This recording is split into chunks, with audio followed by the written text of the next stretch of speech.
വാർത്താമഴയിലേക്ക് വീണ്ടും K Sudhakaran KPCC അധ്യക്ഷ സ്ഥാനത്തേക്ക് ഉടൻ തിരിച്ചെത്തില്ല. വോട്ടെണ്ണൽ കഴിഞ്ഞ ശേഷം മാത്രം മതി മാറ്റം എന്നാണ് തീരുമാനം.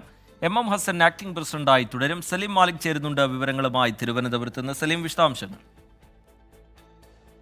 KPCC നേതൃയോഗം ഇന്ന് നടത്തുന്ന KPCC നേതൃയോഗത്തിന് ശേഷം കെ സുധാകരൻ വീണ്ടും അധ്യക്ഷ പദവിയിലേക്ക് തിരിച്ചെത്തും എന്നുള്ളതായിരുന്നു ആദ്യം ലഭിച്ചിരുന്ന സൂചന. പക്ഷേ അങ്ങനെ വേണ്ട എന്നുള്ളതാണ് ഇന്നത്തെ KPCC നേതൃയോഗത്തിലുള്ള തീരുമാനം. AICCയുടെ തീരുമാനം വന്നതിന് ശേഷം മതി കെ സുധാകരൻ തിരിച്ചെത്തുന്നത് എന്നുള്ളതാണ്. അതിൽ ശക്തമായ നിലപാടെടുത്തത് KC വേണുഗോപാലാണ്. കെ സുധാകരൻ ഉൾപ്പെടെയുള്ളവർ ഈ KPCC അധ്യക്ഷ സ്ഥാനത്തേക്ക് വീണ്ടും തന്നെ പരിഗണിക്കുമെന്ന രീതിയിലായിരുന്നു ഇന്ന് സംസാരിച്ചത്. പക്ഷേ KC വേണുഗോപാലാണ് ആ നിലയിൽ ഒരു നിലപാടെടുത്തത്.